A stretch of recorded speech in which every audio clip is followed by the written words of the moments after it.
Hey everybody, welcome back to Guns and Gadgets, your premier source for Second Amendment news. Friday, May 1st is upon us, and before we get into the news, I want to thank Gun Pro Deals for sponsoring the channel. Without them, this would be so much more difficult. Check them out online, it's very easy to find. You can Google Gun Pro Deals. I can't put the link down below because of communism, but they are like the super Walmart that is open 24/7 for those of us who are in the realm of shooting and firearms and stuff like that. Chances are they have what you're looking for at a price that might be too good to turn up, so check them out. Thank you, Nate and the crew, for standing by us. I also want to give a quick shout out to our patrons of the channel here. You are the lifeblood, you're the infrastructure of this channel, and you definitely play a huge, important role at keeping this afloat.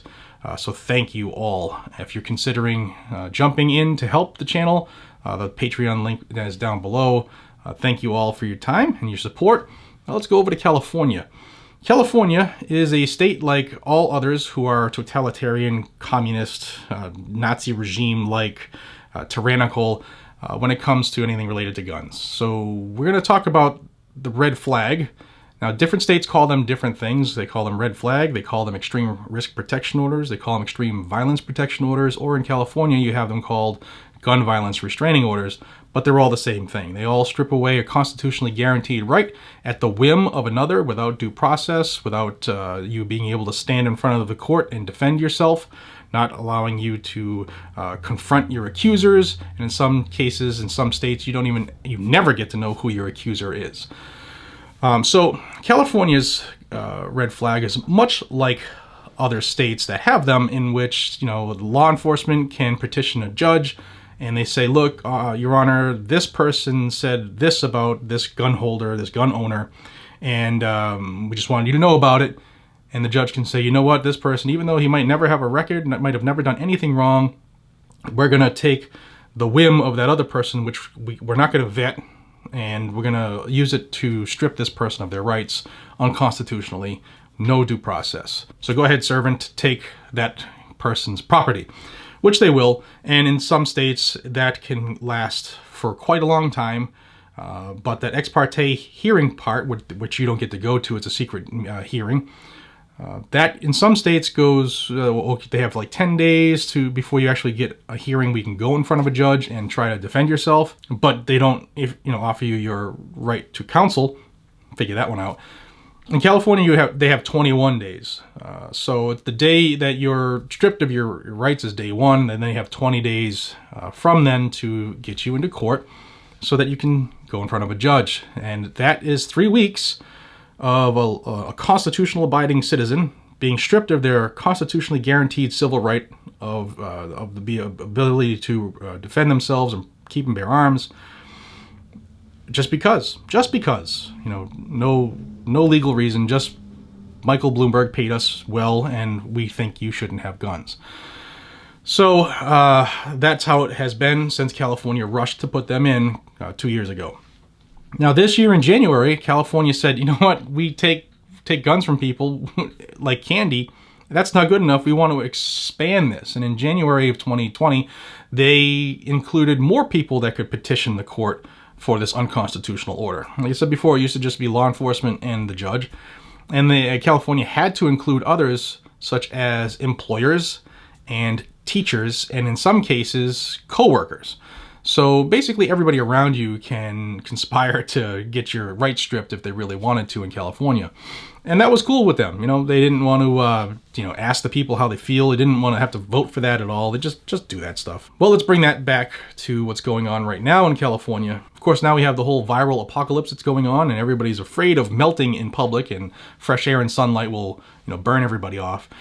So California says, you know what, this is a perfect opportunity because we have fear embedded in everybody that we can extend things without really any kickback or doing anything in the legislature, which is required for law. We'll just have our lackey, the Attorney General, Xavier Becerra, do it for us. So that's what happened. Xavier Becerra, you've heard his name before on this channel because he's getting sued like crazy. He was the focal point of a lawsuit that turned into Freedom Week for banning standard capacity magazines. He was just in a lawsuit last week for the ammo ban. And he's in a multitude of lawsuits because that dude's about as unconstitutional as King George himself. But I digress into what he did. He, at the stroke of a pen, extended the 21-day buffer that they have to rob you of your rights before they have to actually tell a judge why they did it. They added 90 days. That's right, they added 3 months because of a virus. Not because you as an individual who had your rights taken have exhibited violence and bad tendencies and have gone on a rage of anger-fueled violence because of that, of whatever instance it was. No, because,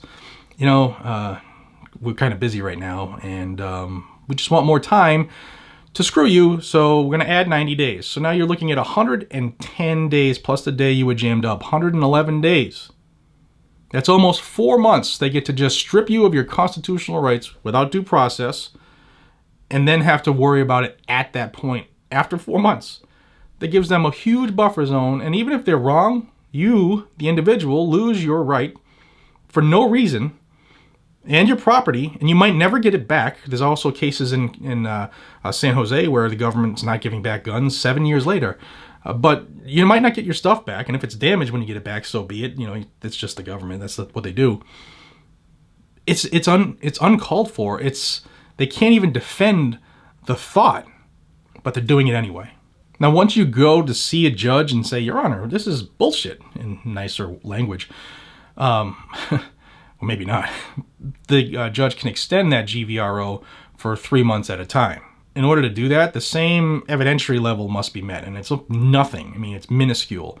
Basically, you could strip the rights of a banana every 3 months because it's a kangaroo court, and that's just how easy it is.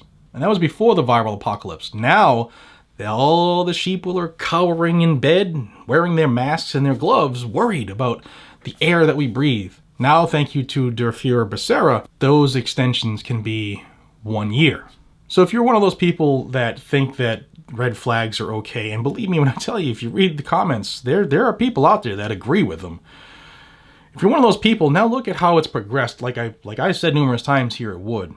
You get your whatever, insert whatever here, Glock, SIG, whatever it is. You get it taken away because somebody said something, because you made them mad on Facebook, okay, and you hurt their feelings. Your rights are stripped. And now because, the boogeyman flu is out there, you can lose that right for at least a year. So you have your rights stripped without ever having been convicted of a crime. That, ladies and gentlemen, is one of the reasons we started the revolution. It is unacceptable to lose your rights for a second if you've done nothing wrong, let alone a minute, an hour, a day, a week, 21 days, 110 days, a year, without ever being convicted of a crime. Does that even register to how bad that is? Yet that is your state of California. So apparently one of the things that happened when the COVID-19 came to America is it attached itself to the Constitution of the United States in D.C., behind all that glass at the National Archives, and it smothered the letters and ate all of the ink off of the First Amendment, the Second Amendment, the Fourth Amendment, the Fifth Amendment, the 14th. I should just keep going. But our rights are stripped away because someone sneezed. That's insane. And I'm not downplaying the fact that people are getting sick. What I am saying is that it doesn't matter if one person's sick or not, or if 2,500 people are sick or not. Your rights do not disappear because of we're scared. That's California, ladies and gentlemen. And there are groups that are stepping up to fight stuff like that. And one of them is the Firearms Policy Coalition. You can find them at firearmspolicy.org. And you've heard them on this channel. They're all over the country suing people, and they're doing a hell of a great job. So check them out. I'll have a link to them down below. And don't forget, today is also the day that I'll be watching the Supreme Court. We have 10 cases in front of them for conference. That doesn't mean they're going to be heard today. It means that they're going to make some decisions today. Chances are they're not going to make decisions on all of them because, they don't work too hard. Some cases get kicked and punted down the line for a different date for conference, and that'll probably happen today too. But I will be focusing on that, and if there's any cases they take up, or even they decide not to take, I will have a roundup here on the channel. If you're new here, please subscribe to the Guns and Gadgets channel here on YouTube and hit that bell icon next to it so you can get notifications. This is where you'll find all of the news on the Second Amendment And often it's news that you won't find anywhere else unless you're specifically looking for it. So thank you for your time. I appreciate you all more than you know. Until we see each other again, be safe, stay vigilant, and carry your weapon. Take care, everybody.